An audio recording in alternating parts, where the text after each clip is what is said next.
Hello po, good morning. Ganda pa yung panahon. Alas 9 na pala.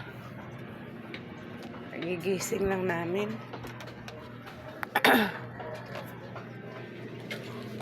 Kasi nga, ayan, dami ko tupiin. Magtutupi kami ngayon. May natupi na ako kanina. Yan o.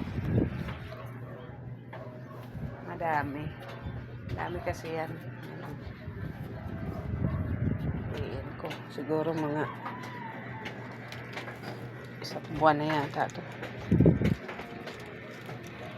Grabe na talagang panahon ngayon. Kaya ingat-ingat po tayong lahat. Wala naman tayong ibang pwedeng gawin kundi magdasal na lang. Grabe na ang panahon ngayon. Iba na talaga ngayon.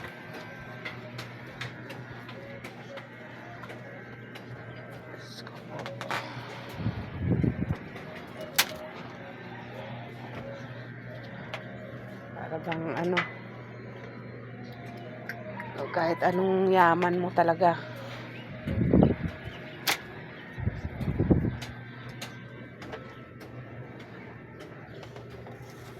Ang hirap. Paano magsisimula yung mga kababayan natin sa Cebu?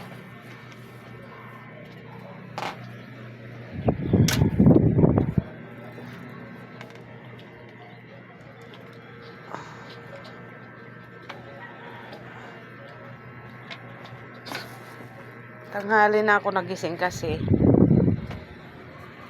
itong si Banang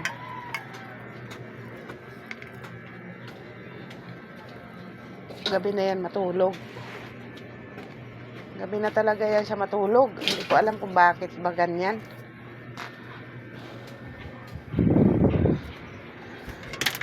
Kaya ang tulog ko parang din. Saka hindi rin naman ako minsan talaga nakakatulog sa gabi. Alam nyo na pag may edad na rin.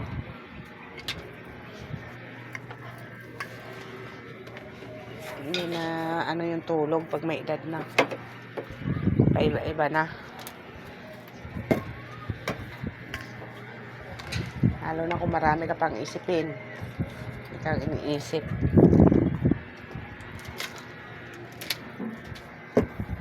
Tama nga yung kasabihan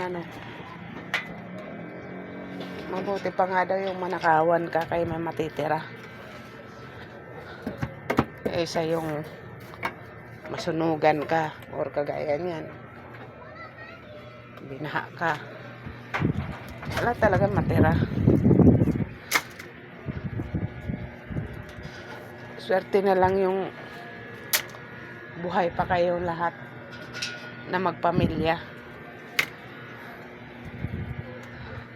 Kumpleto. Yun ang pinakamagandang Bali na lang yung mga ari-arian. Kaya mahanap nyo pa. Ang buhay natin talagang isahan lang. Hindi na natin pwedeng ibalik.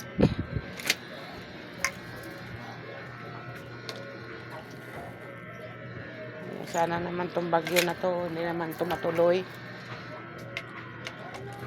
Magdasal na lang tayo guys. Ingat-ingat po tayo.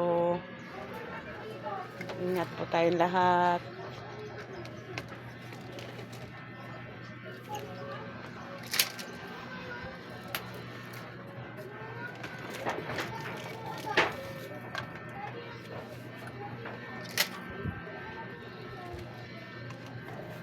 Dami ko talagang tupiin.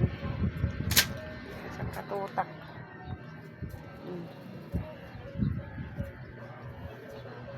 Yung isa tulog-tulogan Manang. Hi. Hi. Tulog ka ba? Galing umarte yan kunyari tulog. Pero gising yan. Tatawa yan. Di ba? Ganyan yan si Banang. Minsan pagka nagigising ako ng alanganin. Minsan, bawa, mga alas 9 na ng gabi. Naantok na ako niyan. Nakakatulog na ako niyan. Siya, alam ko gising pa yan. Pero pag gumising ako ng titingnan ko siya, aba magaling yan. Kunyari, magtutulog-tulugan yan siya. Akala ko naman talaga tulog. Pala, gising. Magaling ang Marte yan eh. Ganyan ang ginagawa niya. Guys, dasal-dasal na lang po tayong lahat at ingat po tayong lahat. Bye-bye.